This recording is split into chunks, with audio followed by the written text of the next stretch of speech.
Junho de 2024, abrindo a Bíblia em Eclesiastes, capítulo 4. Nós estamos expondo este livro de Eclesiastes. Então vamos hoje trabalhar o capítulo 4. Abra sua Bíblia comigo. Eclesiastes 4. Versos de 1 a 16.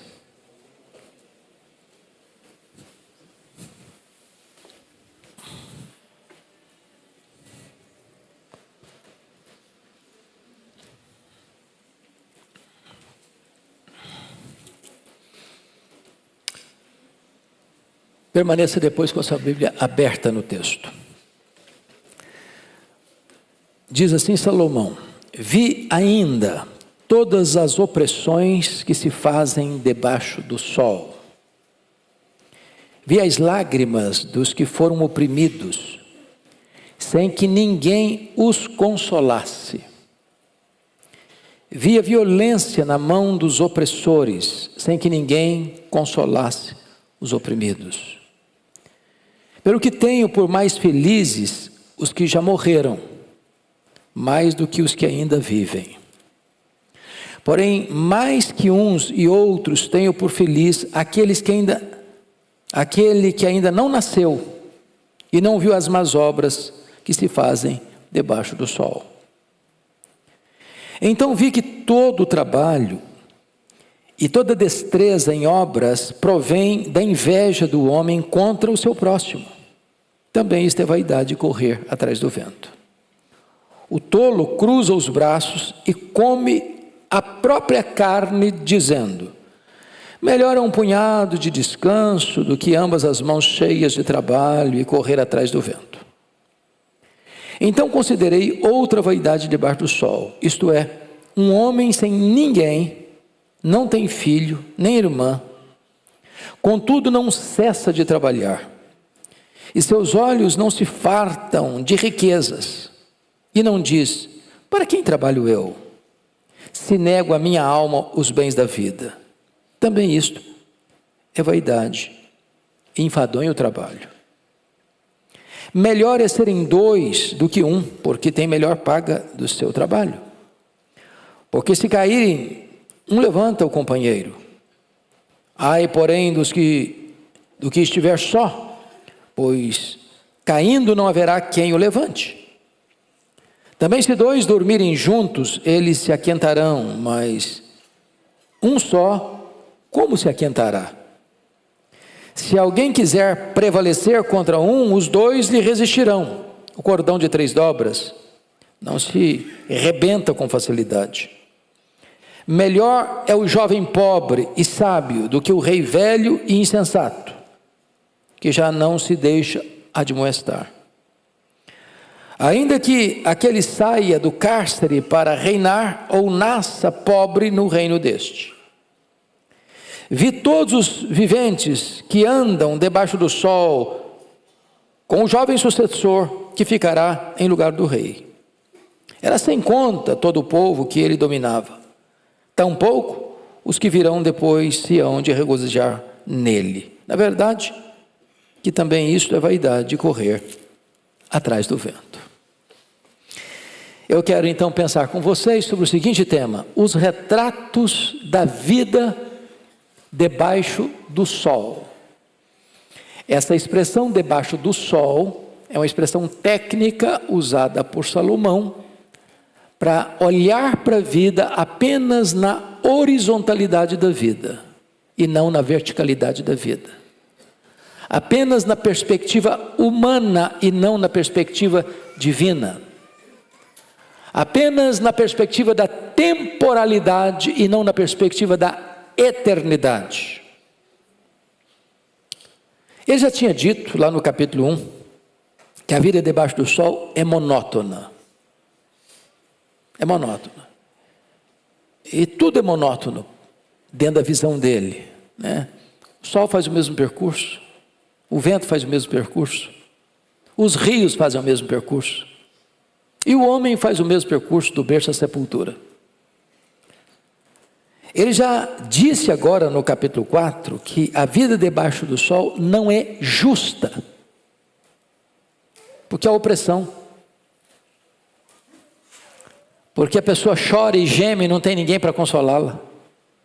Então, ele vai abrir diante de nós alguns cenários, alguns retratos da vida. E o primeiro retrato que ele vai apresentar, ou o primeiro cenário que ele vai apresentar, é o cenário dos tribunais, versos 1 a 3. Em outras palavras, Salomão agora não é um filósofo. Ele é uma testemunha ocular. Ele começa o verso 1 assim: vi. Quando ele diz vi, ele não está confabulando, ele não está conjecturando, ele não está filosofando. Ele está falando como uma testemunha ocular de fatos que ele testemunhou. E quando ele olha o cenário dos tribunais, o que ele vê? Primeiro, ele vê a opressão desumana. Olha o verso 1, parte A. Vi ainda todas as opressões que se fazem debaixo do sol. Quando você olha para a sociedade, para o mundo hoje, e mormente para os tribunais, não importa em que instância está se falando, não raro você vê também opressões.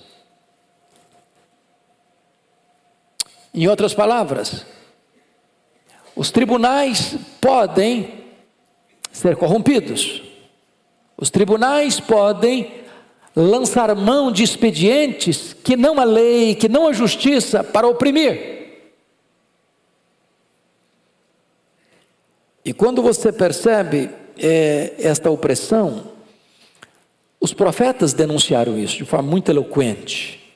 Só para dar um exemplo para vocês, que eu acho que é uma descrição do mundo de hoje, está lá no profeta Miqueias, no capítulo 7, versículo 3. E ele diz algo que parece que é a manchete dos principais jornais de hoje, quando ele diz assim: as suas mãos estão sobre o mal e o fazem diligentemente. O príncipe exige condenação, o juiz aceita suborno, o grande fala dos maus desejos de sua alma, e assim todos eles juntamente urdem a trama. É uma espécie de aparelhamento para a prática do erro. Isaías denunciou as leis que são estabelecidas, mas leis injustas para a opressão. Segundo aspecto que ele vê nesses tribunais, além da opressão desumana, são as lágrimas inconsoláveis. A parte B do versículo, ele diz ainda: vi as lágrimas dos que foram oprimidos, sem que ninguém os consolasse. O que está acontecendo aqui? Ele está dizendo que aqueles que sofreram injustiça nos tribunais têm como único recurso o choro. O choro. Mas quando ele chora sem que ninguém vá lá. Diz: não, calma, vai dar certo. As coisas vão mudar. O cenário vai alterar. Ele chora sem que ninguém console. É o grito do oprimido, é a voz do injustiçado, é o choro sem consolo. Mas em terceiro lugar, ele trata do descaso dos injustiçados na parte C do versículo. Notem vocês que todas as três partes do versículo começam com o verbo vi.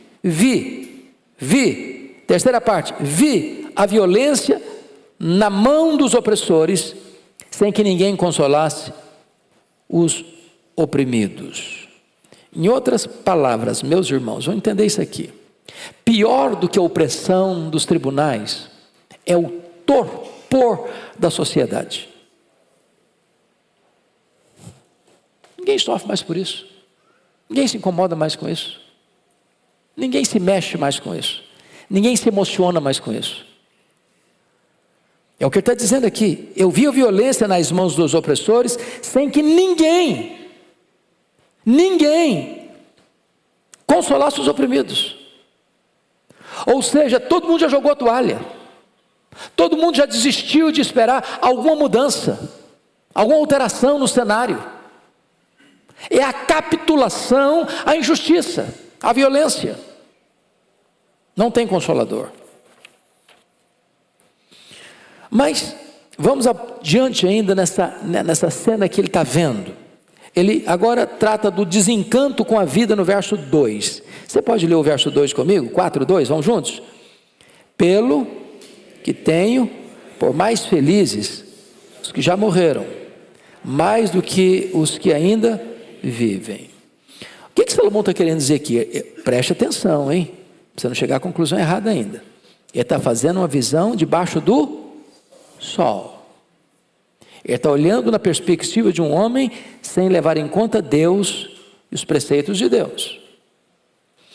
Ele está com um pessimismo tão doentio, ele está com um desânimo tão grande, que ele diz assim: é melhor estar morto do que viver oprimido. Mais feliz é o que já morreu. Pelo menos ele não está vendo o que está acontecendo. Se ele estivesse vivo, ele seria parte dessa opressão. O que Salomão está dizendo é que não ter justiça nem consolação é pior que a morte. É desesperador a fala dele. Ou seja, não há para o ser humano nenhuma âncora a se agarrar.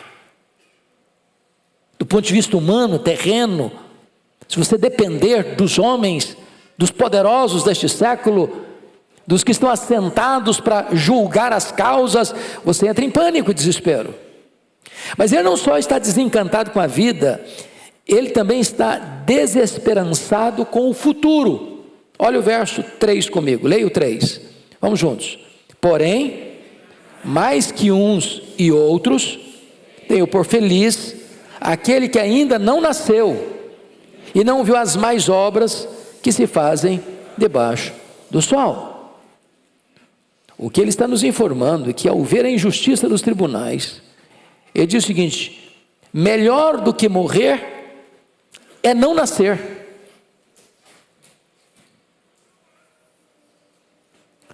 O que ele está querendo dizer com isso? Os oprimidos preferem não existir. Ele está dizendo que duas coisas: é melhor morrer do que ver o que está acontecendo. Segunda coisa, é melhor não nascer. Agora ele não está falando de morte, não está falando nem nascer. Bom, isso foi o que ele viu há 3.000 anos.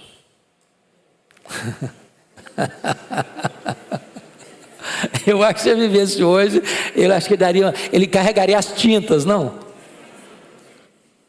Carregaria as tintas. Bom, então, meus amados irmãos, esse é um cenário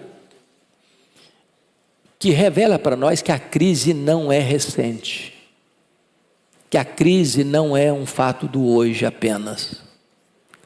E não queremos dizer com isso que nós vamos também nos conformar. Não é assim mesmo, nunca mudou, não vai mudar, então deixa o pau rolar, deixa o pau quebrar, deixa acontecer, porque eu não estou nem aí.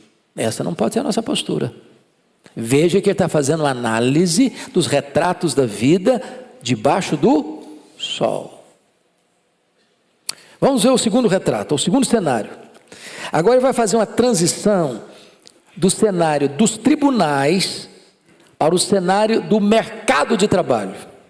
Quem está no mercado de trabalho? Está todo mundo no mercado de trabalho? Tem alguém que possa, porventura, não estar? Então vai fazer uma transição agora para olhar outra coisa. A partir do versículo 4 a 8. E ele continua como testemunho ocular. Olha o verso 4. Então vi. Ele não é filósofo, ele não está lucubrando, ele não está filosofando.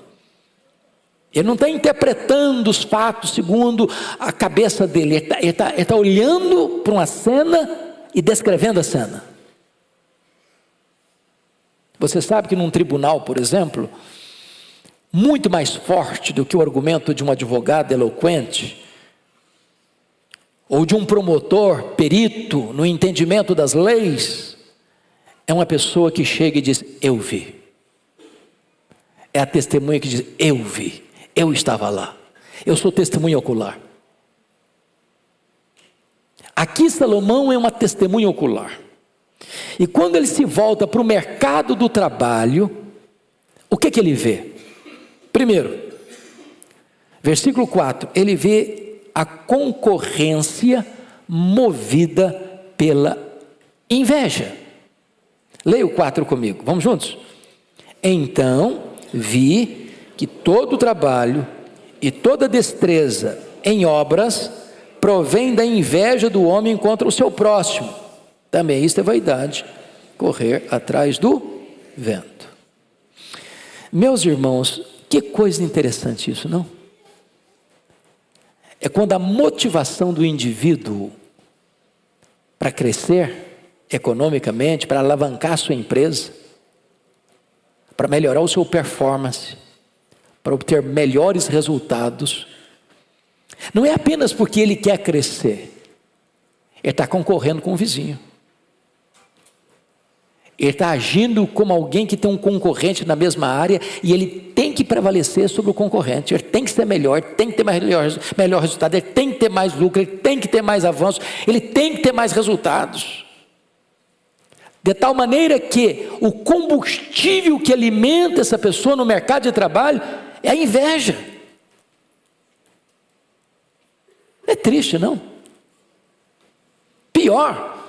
Às vezes a pessoa, na concorrência, ele vai querer construir o seu sucesso sobre os escombros do outro. Não basta que ele tenha, ele quer que o outro não tenha, ou quer ter o que é do outro. Há 3.000 anos era assim, será que mudou isso hoje?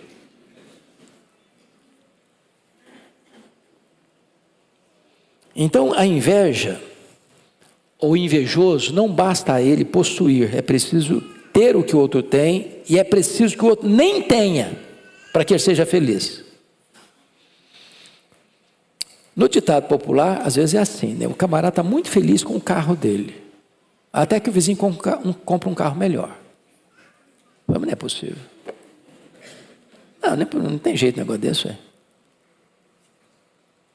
está feliz com a casa dele, até que o vizinho tem uma casa melhor que a dele. Feliz com o salário dele, até que o outro tem um salário maior.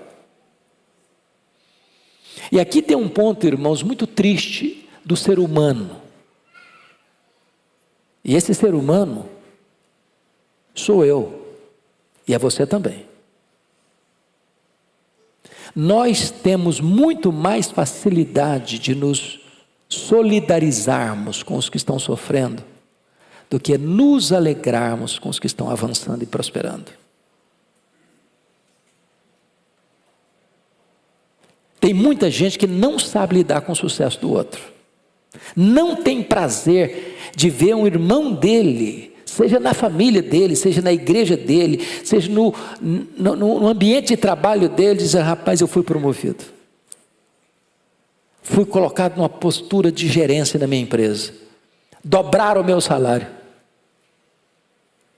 A pessoa não gosta disso, não. Onde diz a pessoa é o ser humano. Esse é o sangue que corre nas nossas veias. Esse é o entendimento do ser humano natural. Agora veja você que está vendo as cenas no mercado de trabalho. Vamos ver a segunda cena. A primeira viu essa, que é a concorrência movida pela inveja. Qual a segunda cena que ele vê? A preguiça embalada pela tolice. Ele sai de um extremo ao outro. Olha o verso 5. Vamos ler o verso 5? O tolo cruza os braços e come a própria carne, dizendo, deixa eu dizendo depois, tá? Ele partiu de um extremo de uma pessoa que trabalha desesperadamente. E por que ele trabalha desesperadamente? Porque ele está concorrendo. Ele quer ser melhor que o outro, ele quer ser maior que o outro, ele quer ganhar mais que o outro, quer ter mais lucro que o outro, quer que a empresa dele seja mais conhecida que a do outro. Isso é o combustível que está movendo a vida dele. Não basta ele crescer, ele precisa crescer mais do que o outro. Não basta ele ter, ele precisa ter mais que o outro. Ele precisa ter o que é do outro, ele precisa ter mais do que o outro. Mas agora, você encontra do outro lado, ele está vendo uma pessoa rendida o quê? A preguiça. O cara que não trabalha, o cara que não tem sonhos, o cara que não tem projetos, o cara que come a semente que eu devia semear. Isso que ele está dizendo, comer a própria carne. Porque a semente que você come não multiplica. É o cara que não faz investimento, o cara que não tem projeto de vida. Só fazendo uma análise crítica agora do nosso sistema. Todos nós somos 1000% a favor de que uma pessoa necessitada precisa ser socorrida. Mas é um grande risco quando você acomoda o cidadão com ajuda, em vez de mover e motivar esse cidadão a se equipar melhor, a se preparar melhor, a estudar mais, a se qualificar melhor, para ter o mercado de trabalho, entrar no mercado de trabalho e ter o seu próprio sustento.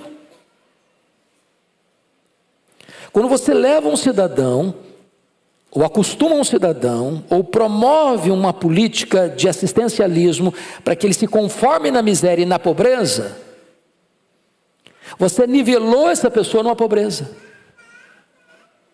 Sabe o que acontece no Brasil hoje, pelas minhas andanças por aí? Não tem mão de obra. Não tem mão de obra. Porque se o cara ganha uma ajuda, e ele vai trabalhar, ele perde a ajuda. E aí ele prefere ficar sem fazer nada. Tem um valorzinho que dá para ele tomar a pinga dele e comer arroz com feijão, se conformou com isso e acabou. E é nesse sentido que Salomão está dizendo que algumas pessoas se rendem à preguiça. Cruza os braços e come a própria carne. Nunca vai sair dessa. Nunca vai melhorar. Nunca vai sonhar. Nunca vai ter projeto. Nunca vai se desenvolver. Ele se conformou. Isso é dramático. Perpetua a miséria. Quando a Bíblia fala da preguiça, a Bíblia condena a preguiça. E a Bíblia chega a dizer, vai ter com a formiga, ó preguiçoso. Qual a característica da formiga? Ela trabalha em equipe. Qual a característica da formiga? Ela trabalha no verão para fazer provisão para o inverno, porque no inverno ela não pode sair para trabalhar. Mas ela já proveu para o inverno. Ela é articulada. Ela é coordenada. Ela trabalha com sabedoria. E tem gente que é menos inteligente que a formiga.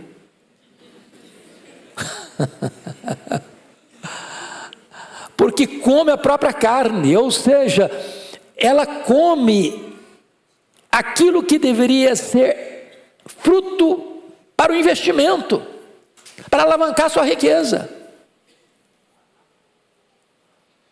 Nós estamos criando necessidades, e a gente chama isso de consumismo. E eu não sei se você já percebeu a lei do mercado. Tem hora que eu acho até engraçado. Você passa na frente de uma loja, tem 200 placas de preço. E lá pelas tantas, diz o seguinte: 10 suaves prestações. E o cara é fisgado por isso. Ele não está precisando do produto, mas porque as vantagens estão tão grandes, ele acaba comprando o que ele não precisa, com o dinheiro que ele não tem, para impressionar pessoas que ele não conhece. Isso é consumismo. Comendo a própria carne. Ele não tem projeto de vida, ele não tem sonhos, ele não faz investimento. E sabe, irmãos, o cristianismo ensina o homem a lidar também com recursos materiais. O cristianismo tem ética de ganhar dinheiro. O cristianismo tem ética de investir dinheiro. O cristianismo tem ética de doar dinheiro. John Wesley dizia: ganhe tudo que você puder economize tudo que você puder e doe tudo que você puder. Salomão, há 3.000 anos, está vendo não só o cenário de um mercado faminto, feroz, draconiano, mas ele vê também um outro cenário, de uma preguiça, de uma indolência, de uma incapacidade das pessoas reagirem, para trabalharem, para crescerem, para melhorarem a sua condição de vida.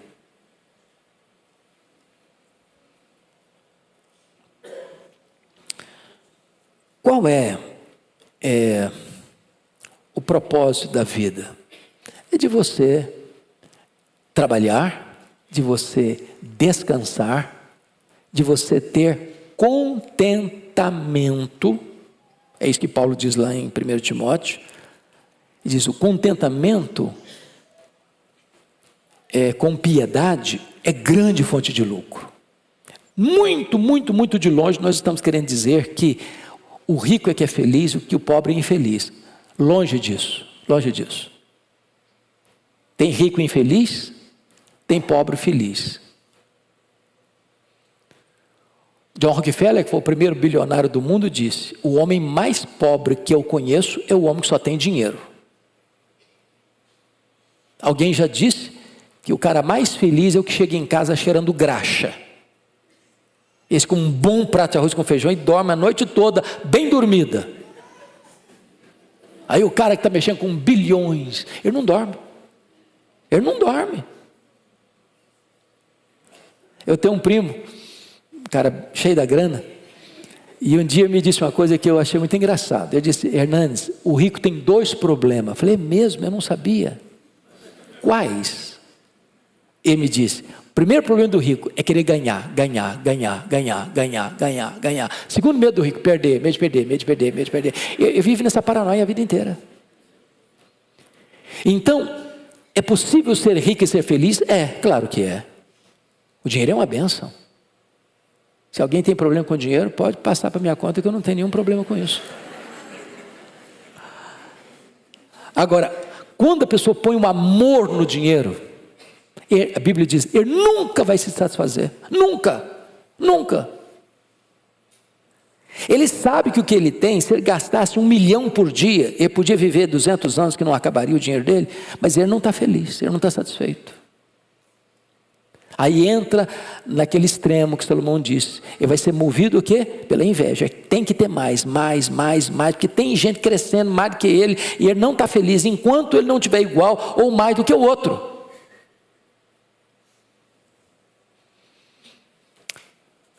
Outro princípio, cenário que ele está vendo: o trabalho árduo sem propósito. Irmãos, isso aqui é quase engraçado, quase dá vontade de dar risada. Olha comigo o verso 7 e 8, vamos ler o 7 e 8? Então, considerei outra vaidade debaixo do sol, isto é, um homem sem ninguém, não tem filho, nem irmã, contudo não cessa de trabalhar, e seus olhos não se fartam de riquezas, e não diz: para quem trabalho eu, se nego a minha alma os bens da vida? Também isto é vaidade e enfado do trabalho. O que está acontecendo aqui? É o cidadão que trabalha, o dinheiro é o Deus dele, o trabalho é o ídolo dele, e ele está trabalhando, né? Ele não usufrui, ele não aproveita o fruto do trabalho dele. E a pergunta que vai fazer a ele é essa: para quem que você vai deixar a herança de tanta coisa que você construiu, que você granjeou, que você acumulou? Para ninguém. Não tem herdeiro, não tem filho, não tem irmã, não tem pai, não tem mãe, não tem ninguém. E o cara trabalha, não descansa, não dorme, não come direito, não viaja, não passeia, não tem férias, trabalha, não curte a vida, não desfruta das bênçãos de Deus, trabalha, fica velho, trabalha, morre, não leva um centavo, não usufruiu nada, não deixou para ninguém. Tem gente assim, será? O que Salomão então está ensinando? E isso ele já tratou disso de uma maneira linda antes. Eclesiastes é um dos livros mais ricos na Bíblia sobre esse assunto. A Bíblia recomenda você a trabalhar. Não é isso? Você trabalha 6 dias na semana, descansa um dia. Então, não trabalhar é um pecado. Não tem a ver com ser rico ou ser pobre. Trabalho não é por causa de dinheiro. Trabalho é uma necessidade. Deus trabalha até agora. Segundo, quando você trabalha, você tem recursos para prover suas necessidades, as necessidades da sua família, porque quem não cuida dos seus é pior que o incrédulo. Terceiro, você tem recursos para suprir as necessidades dos domésticos da fé, que são seus irmãos em Cristo. Quarto, você tem recursos para fazer o bem a todos os homens. Quinto, você tem recursos para socorrer até mesmo os seus inimigos. Se o seu inimigo tiver fome, dá-lhe de comer. Se tiver sede, dá-lhe de beber. É nesse escalonamento aí. Então, a Bíblia não proíbe você de usufruir sem ostentação o fruto do seu trabalho. A Bíblia é tão cuidadosa nisso que diz que nem o boi, que é um animal irracional, pode trabalhar com a boca tapada. Você conhece aquelas bucas que bota no boi? Ou no cavalo? É a mesma boca que se bota num cachorro que sai na rua, que é perigoso, e tem que botar mesmo, porque ele pode soltar da mão do dono e morder alguém. Não se podia tapar a boca do boi que está trabalhando no campo, porque ele, que é um animal irracional, pode usufruir do trabalho que ele está realizando. Por exemplo, nas fazendas, né? A Bíblia diz isso. Aquele que vai lá e tira o leite, o fazendeiro não pode privar o vaqueiro, que acorda de madrugada, que busca as vacas no campo, ou que ordenha as vacas, do leite que ele está tirando. Não pode. E agora, Salomão está dizendo o seguinte: se você não está usufruindo o fruto do seu trabalho, você está sendo tolo. Eu já contei para vocês um fato aqui que me marcou muito. Conheci uma pessoa lá em Bragança, que era dona de muitas casas de aluguel, e que andava na rua catando graveto, para levar para casa, para botar no fogareiro, para cozinhar o feijão, porque não queria gastar gás.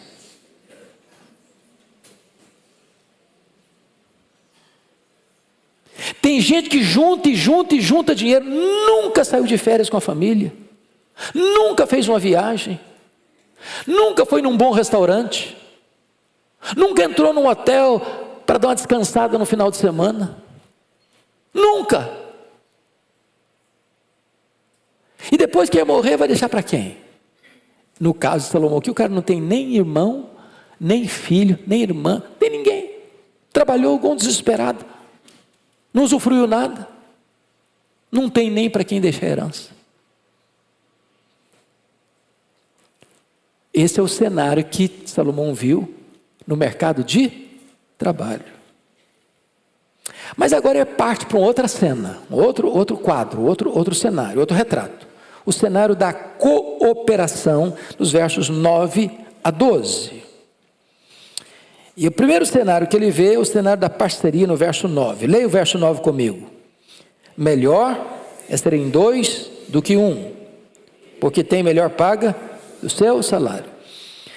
O que ele está querendo dizer para nós aqui é que companhia é melhor do que solidão, e que conexão é melhor do que competição. Pegaram? Companhia é melhor do que o quê? Solidão. Conexão é melhor do que o quê? Competição. Esse texto é muito usado para casamento, e talvez o melhor cenário que se aplica é casamento mesmo, mas não se limita ao casamento, não se limita. Aliás, esta semana passada, eu escrevi um prefácio de 2 empresários capixabas na área imobiliária, e eles me pediam para prefaciar o livro, E eu sempre tenho que dar uma lidinha primeiro antes de prefaciar. E aí, um dos empresários, que foram 2 escritores, estava contando a história do maior vendedor de carros do mundo. Esqueci o nome do cidadão agora. E aí quando perguntaram para ele, como é que você vende tanto carro? Por que você vende tanto carro? Por que você tem tanto sucesso em vender carros? Ele respondeu, eu não vendo carros. Eu não vendo carros. Eu faço amizades. Então dentro do sistema dele, o cidadão chegou lá para comprar um carro, e busca data de nascimento, aniversário de casamento, data do aniversário dos filhos, bota no sistema lá, ele tem um sisteminha para isso. E todo aniversário de casamento, todo aniversário dos filhos, uma cartinha, que o computador já produz lá, por conta lá, está resolvido o assunto. Você sabe disso. Você vai chegar numa loja, por que uma loja se vende mais que a outra do lado? Atendimento, relacionamento, parceria, cuidado com gente. E eu conto uma história muito engraçada até desse maior vendedor do mundo. Ele disse que 2 mulheres, 2 irmãs foram comprar um carro na loja do lado. Porque a irmã estava fazendo aniversário naquele dia e gostou muito do carro da irmã e queria comprar um carro do mesmo modelo, da mesma cor, do mesmo jeito. Aí chegou na loja, quase meio-dia, o vendedor recebeu muito bem, que bom que vocês vieram e tal. Ó, vamos fazer o seguinte, eu estou saindo para almoçar, a senhora fica aqui, tem um cafezinho gostoso aqui, 40 minutos eu estou de volta para atender a senhora. Já percebeu a mancada que ele deu, né? Aí nos 40 minutos, a mulher não aguentou ficar sentada 40 minutos, foi dar uma voltinha, a loja do maior vendedor do mundo do lado. Aí ela chegou, olhou, e aí o cara chegou. Ah, tudo bem com a senhora? Eu falei, eu estou comprando um carro, hoje é meu aniversário, e eu quero comprar um carro igual o da minha irmã. Eu já passei ali na loja, eu vou comprar lá. Ele me falou que vai me vender o carro, ele só saiu para almoçar 40 minutos. Falei, senhor é bem-vindo, então fica um pouquinho aqui, sirva uma água gelada, um cafezinho. Daqui a 10 minutos, o cara chegou com um buquê de flor desse tamanho, maravilhoso, chamou os colegas, vamos bater palma para ela, parabéns para você, nessa data querida. Onde ela comprou o carro? Ali, claro, foi para a loja do outro, nada. Gente, a vida é assim, é feita de relacionamentos, melhor é serem 2 do que 1. Segundo aspecto, suporte, olha o verso 10, leia o 10 comigo. Porque se caírem, um levanta o companheiro. Ai, porém, do que estiver só, pois caindo não haverá quem o levante. O que significa isso, meus irmãos? Nós não desenvolvemos relacionamentos para que quando o outro cair, a gente vai lá e dá mais uma martelada na cabeça dele. Caiu, Agora eu te arrebento. Vou aproveitar que você caiu, vou meio prevalecer sobre você. Caiu, estenda a mão. O cair é do homem, mas o levantar é de Deus. Então não machuque gente ferida no seu caminho, não. Seu marido caiu, sua mulher caiu, houve um tropeço, houve uma tragédia, houve um problema, não arrebenta com o outro não, ajude, socorra, levante, sirva de suporte. Porque a pessoa, você cair sozinho, não tem ninguém para levantar você? Você sofre uma queda, ninguém vai te ajudar? Suporte. Terceiro, calor humano, versículo 11, leia o 11 comigo. Também, se 2 dormirem juntos, eles se aquentarão, mas um só, como se aquentará? O contexto aqui, segundo os estudiosos de Eclesiastes, era o contexto das viagens, às vezes no inverno. E as pessoas viajavam às vezes em duplas, porque tinha muitos perigos na estrada. Mas aplica-se com certeza melhor ao casamento. É o chamado cobertor de orelha. Cobertor de orelha. É a questão do aquecimento, o companheirismo na adversidade. E finalmente ele trabalha a questão da proteção no versículo 12. Leia o 12 comigo. Se alguém quiser prevalecer contra um, os 2 lhe resistirão. Cordão de 3 dobras não se arrebenta com facilidade. Então, é a questão da proteção. Eu acho que a figura no casamento é maravilhosa, porque cabe ao homem proteger sua mulher. Aliás, é etiqueta. Quando o marido e a mulher estão andando, o marido sempre vai colocar a sua mulher no lado mais seguro, não do lado mais exposto ao perigo. Ele é o protetor. Se alguém vem atacar, é ele quem entra na frente para proteger. E essa é a ideia do texto. Essa é a ideia do texto, do versículo 12. Se alguém quiser prevalecer contra um, os dois lhe resistirão. Aqui entra a ideia da mulher como auxiliadora idônea. Os dois se levantam para a defesa. E ele usa uma figura aqui para mim, a melhor entendimento que eu tenho, que o cordão de 3 dobras, aqui se trata de uma tríplice relação, marido, mulher e Deus. Porque casamento não é apenas união de 2 pessoas, é a união de 2 pessoas na presença de Deus, com a bênção de Deus, com o cuidado divino. Pois bem, vamos ao último cenário. Ele já olhou as cortes, os tribunais, já olhou o mercado de trabalho, ele está olhando a vida debaixo do sol, e já olhou o cenário da cooperação, mas agora ele vai olhar o último cenário, que é o cenário do palácio, do governante, do político que está no poder. Versículos 13 a 16. Eu chamo a sua atenção para um fato aqui do versículo, do texto de Eclesiastes 4, que é a repetição de 2 palavras. A primeira delas, vi,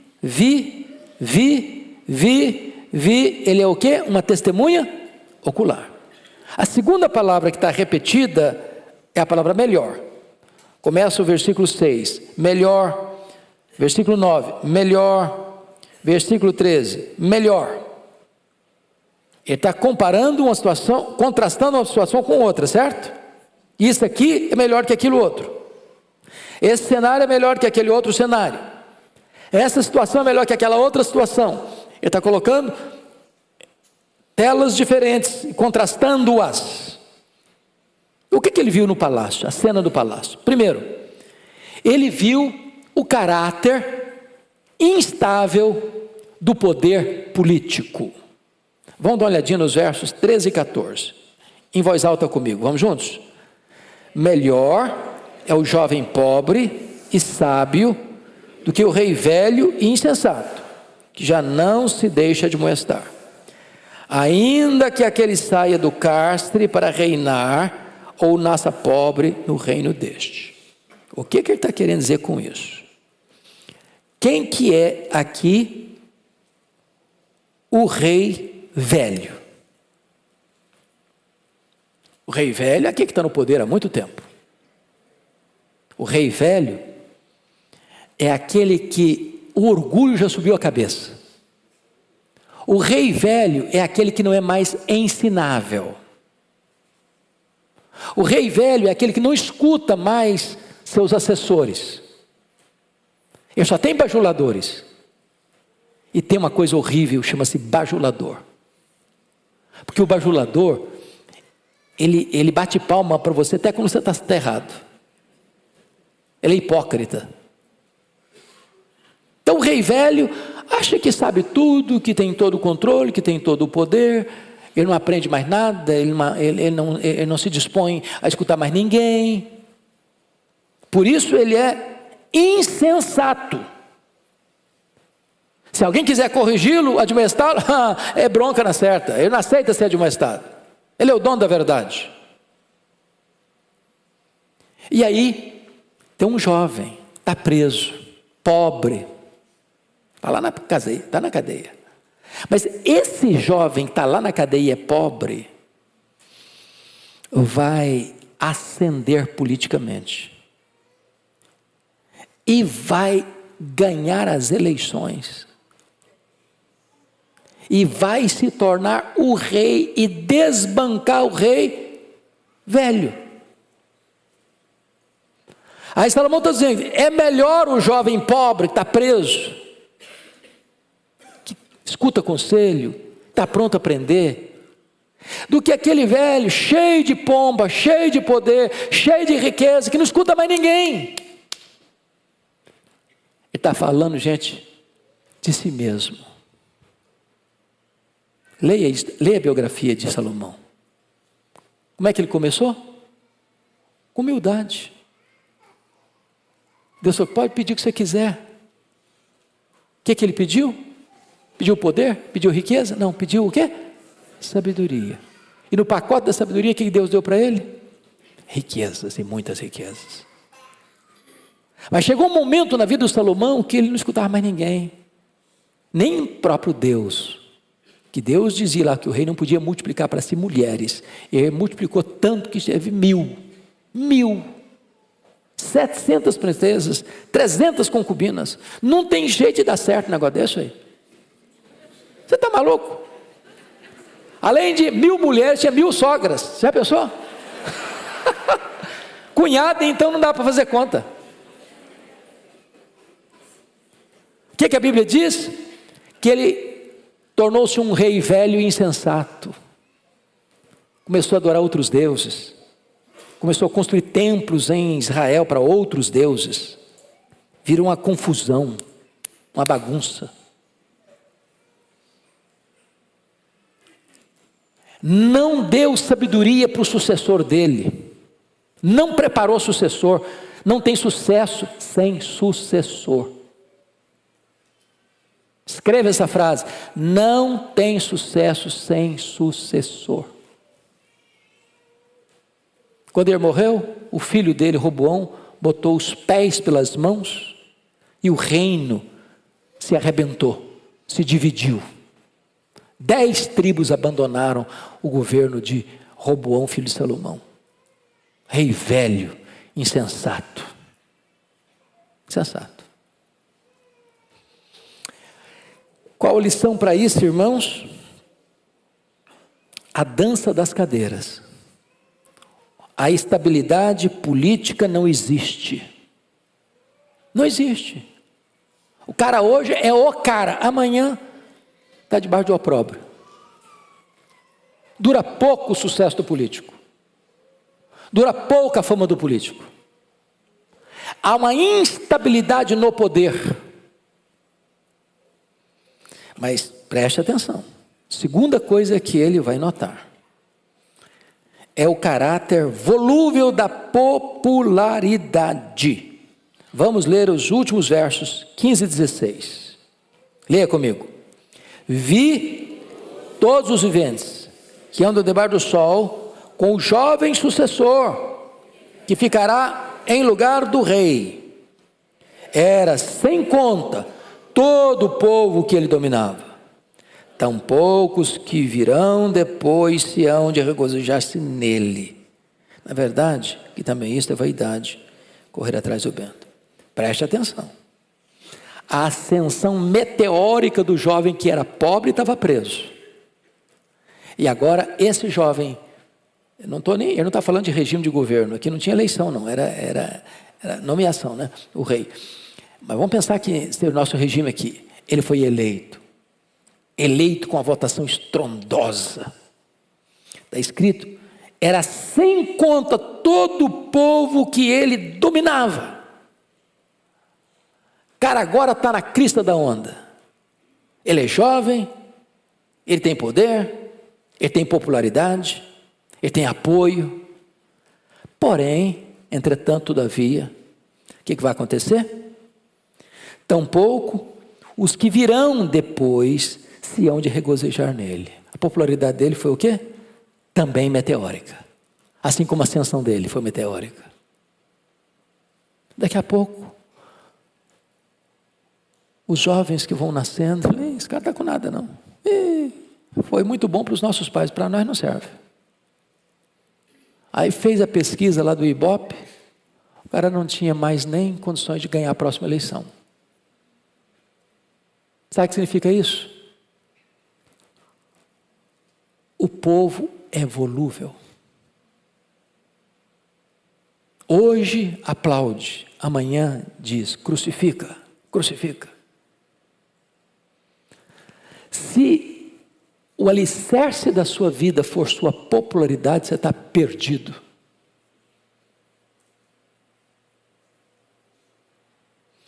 Bom, ele, no verso 15, volta a ser testemunha ocular. Eu vi. O que você está vendo, hein? No Brasil. O que você está vendo?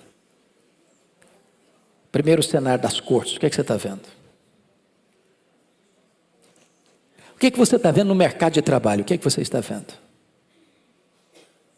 O que você está vendo no cenário da cooperação? O que você está vendo? O que você está vendo no cenário político? O que é que você está vendo? Salomão nos chama a essa reflexão. Mas tudo isso ele viu aonde? Debaixo do sol. E debaixo do sol, meus irmãos, tudo que você vê gera em você o quê? Desespero, pessimismo, desânimo, vontade de jogar a toalha. Para não dizer coisas mais fortes, é melhor não nascer. E se nasceu, é melhor morrer. Agora, e nós, agora olhando acima do sol, não na horizontalidade da vida, mas na verticalidade da vida, nós temos o quê? Esperança. Esperança. Sabe por quê? Os juízes que estão nas cortes, eles estão também debaixo da jurisdição do Supremo Juiz. É só ler o Salmo 82. Eles vão cair também.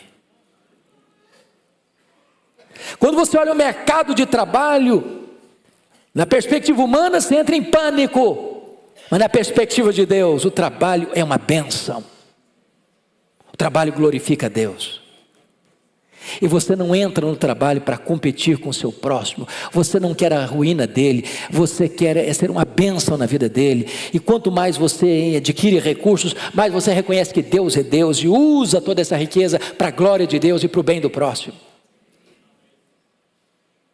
Quando você olha o cenário da cooperação, você quer parceria, você não quer competição, você quer ser uma bênção, você quer socorrer, levantar o caído, você quer aquecer o que está sentindo frio, você quer estar em defesa do seu próximo, não destruir o seu próximo. Na perspectiva de Deus, quando você olha para os governantes, você sabe que eles são fracos, que eles são falíveis, que a popularidade deles vai acabar, mas você sabe que o seu rei está no trono, que o seu rei nunca vai ser apiado do poder, que a história não está à deriva, ele está conduzindo a história a uma consumação final, e a vitória é de Cristo, é do Senhor Jesus. Oh, meus irmãos, a perspectiva cristã é maravilhosa. Porque você não fica desesperado igual Salomão, é melhor morrer, é melhor não nascer, você quer crescer, você quer nascer sim, você quer viver sim, a vida é linda, a vida é maravilhosa, a vida é dom de Deus, você quer preservar a vida, você quer lutar pela vida, você quer lutar pelo direito de viver, é isso que você levanta, a bandeira da vida e não da morte, da esperança e não do desespero. Que Deus nos ajude a olhar esses cenários na perspectiva de Deus, acima do sol e não debaixo do sol. Vamos ficar em pé e vamos orar. Deus, a nossa gratidão pela Tua palavra, a nossa gratidão pela instrução dela, e a nossa súplica para que Tu nos dês olhos para ver, ouvidos para ouvir, coração sábio para entender, e colocar em prática os ensinos da Tua palavra. Muito obrigado, Deus, por esse tempo juntos aqui. Oramos com gratidão em nome de Jesus. Amém. Deus abençoe, irmãos, até daqui a pouquinho.